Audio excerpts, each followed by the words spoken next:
Chapter 11: Globalization and Digital Divide.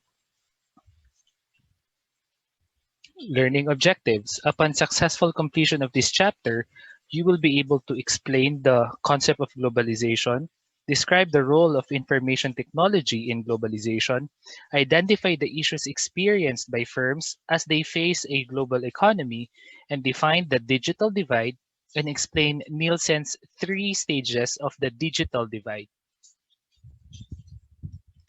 Part 1: Understanding Globalization. So, what is globalization?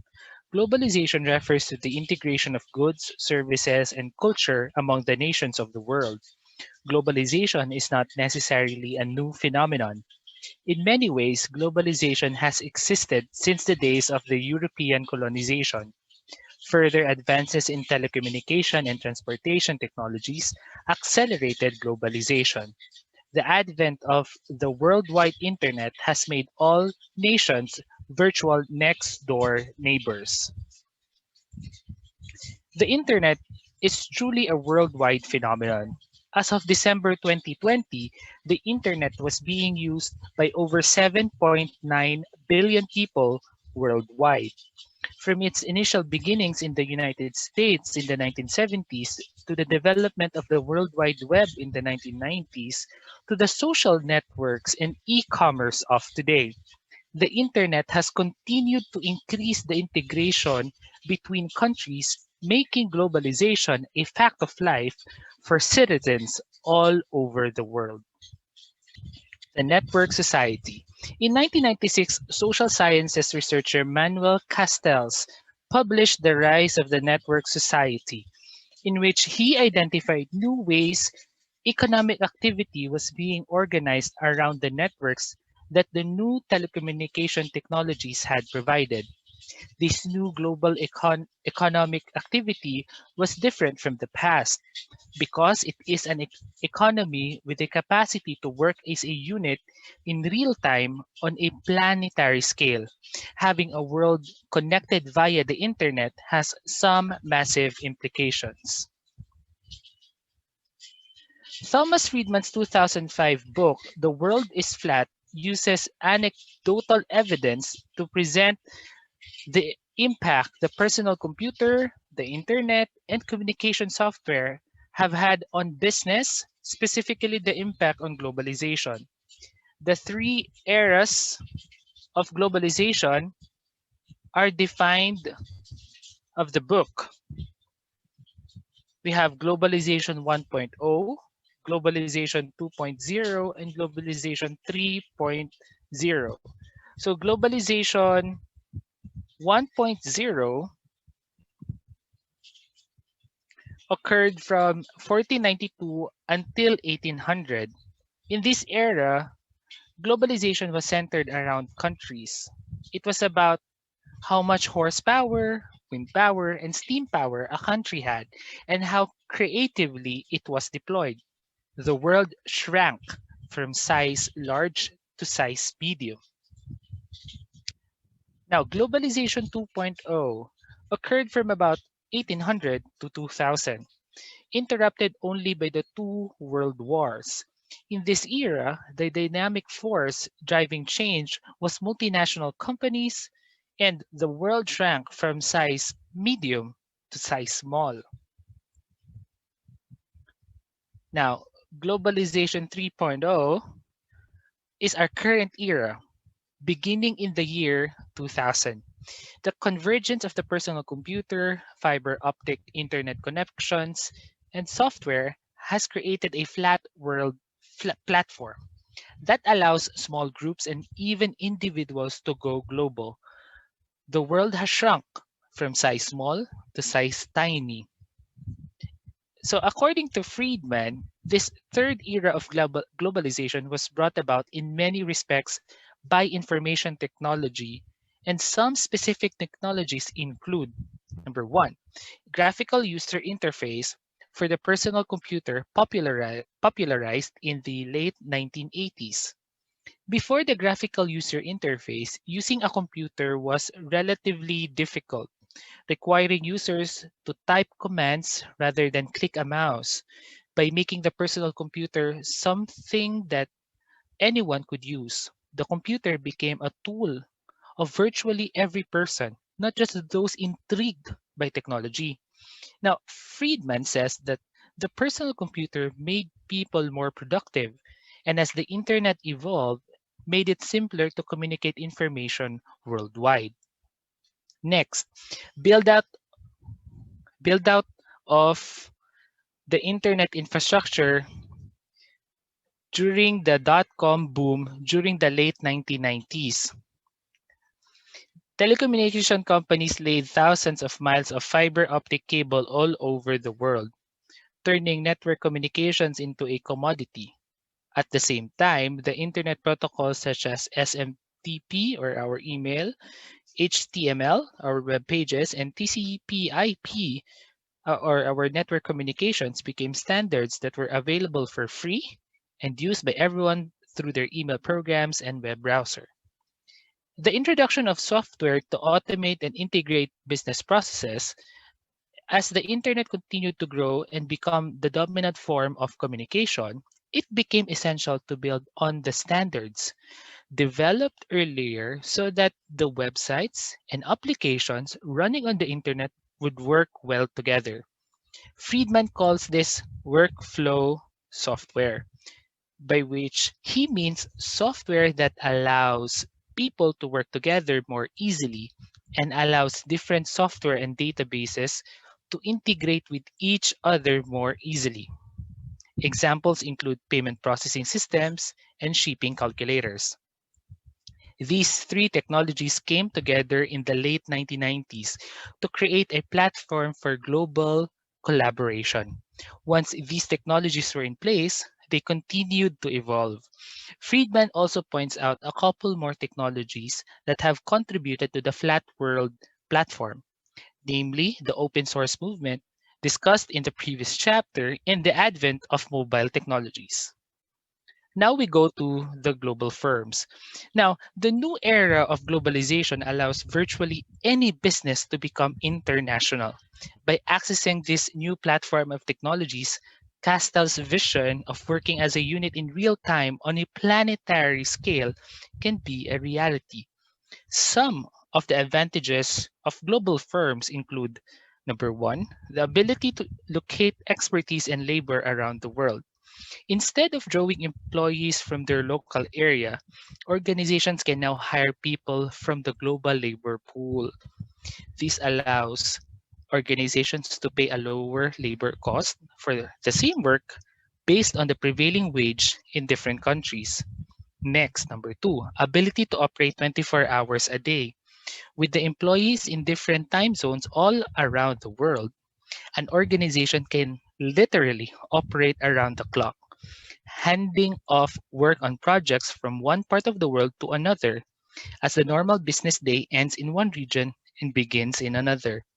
A few years ago, three people decided to open a web hosting company. They strategically relocated to three places in the world, which were 8 hours apart, giving their business 24-hour coverage while allowing each to work during the normal business day. Operating expenses were minimized, and the business provided 24/7 support to customers worldwide. And lastly, larger market for their products. Once a product is being sold online, it is available for purchase from a worldwide customer base. Even if a company products do not appeal beyond its own country's borders, being online has made the product more visible to consumers within that country. Now, in order to fully take advantage of these new capabilities, companies need to understand that there are also challenges in dealing with employees and customers from different cultures. Now, we will see the next slide, the challenges of global firms. Now, some of these challenges include number one, infrastructure differences. Each country has its own infrastructure with varying levels of quality and bandwidth. A business cannot expect every country it deals with to have the same internet speeds, which we'll see in a later part on the sidebar with the different internet speeds of each of the different countries. Next, labor laws and regulations. Different countries have different laws and regulations. A company that wants to hire employees from other countries must understand the different regulations and concerns. Next, legal restrictions. Many countries have restrictions on what can be sold or how a product can be advertised. It is important for a business to understand what is allowed. For example, in Germany, it is illegal to sell anything Nazi related. Next, language, customs, and preferences. Every country has its own unique culture, which a business must consider when trying to make a product there. Additionally, different countries have different preferences. For example, in many parts of Europe, people prefer to eat their french fries with mayonnaise instead of ketchup. In South Africa, a hamburger comes delivered to your table with gravy on top. Next is international shipping. Shipping products between countries in a timely manner can be challenging. Inconsistent address formats, dishonest custom agents, and prohibited cost are all factors that must be considered when trying to deliver products internationally. So, because of these challenges, many businesses choose not to expand globally, either for labor or for customers. Whether a business has its own website or relies on a third party, such as Amazon or eBay, the question of whether or not to globalize must be carefully considered. Sidebar: Infrastructure differences. So, how does your internet speed compare with others in the world? The following chart shows how internet speeds compare in different countries.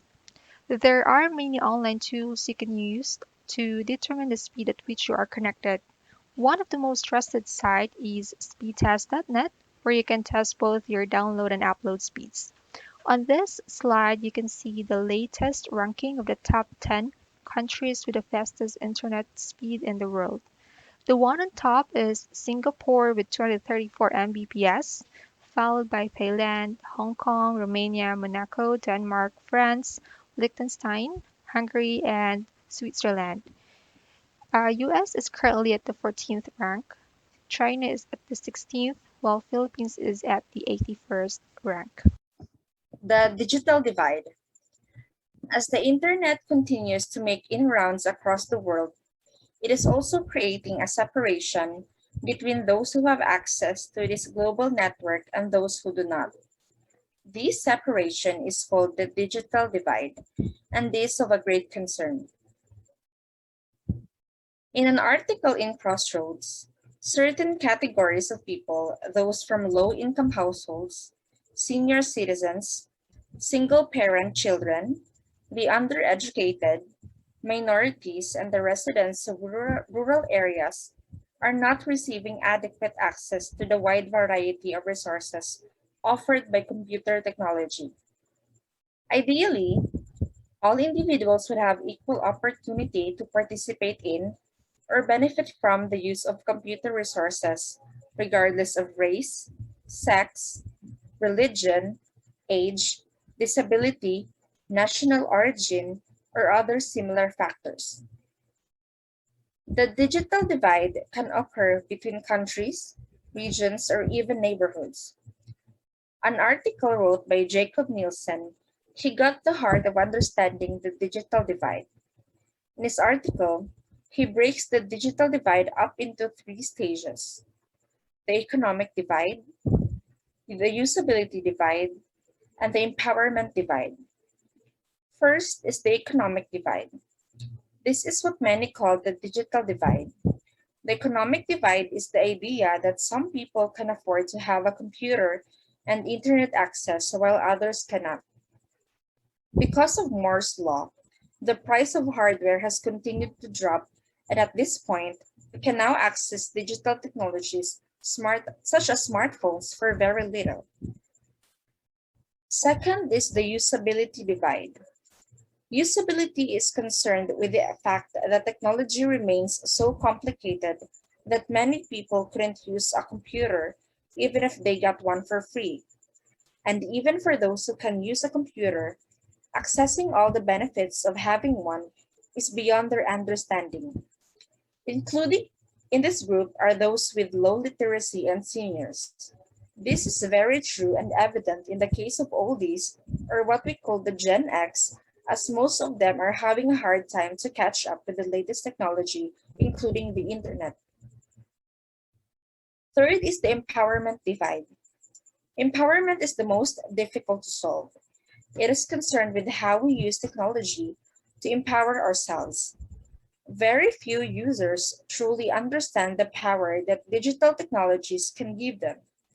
In the article by Nielsen, it was explained the research and others' research has shown that very few users contribute content to the internet, use advanced search, or can even distinguish paid search ads from organic search results. Many people will limit what they can do online by accepting the basic default settings of their computer and not work to understand how they can truly be empowered.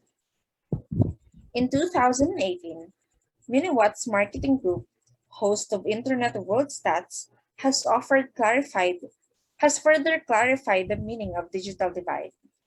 This group sees the following concerns: social mobility. The lack of computer education works to the disadvantage of children with lower socioeconomic status. Next is democracy.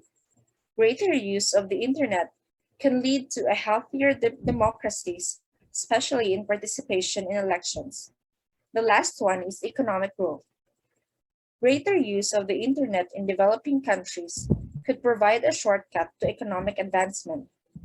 Using the latest technology could give companies in these countries a competitive advantage. Sidebar: Using gaming to bridge the digital divide. Researchers found out that children can indeed adapt and teach themselves mobile learning technologies. Considering the rapid advancement of technology today, mobile learning options for future projects will only increase. Consequently, researchers must continue to investigate their impact. We believe there is a specific need for more in depth studies on ICT design variations to meet different challenges of different localities. That's all. Thank you for paying attention.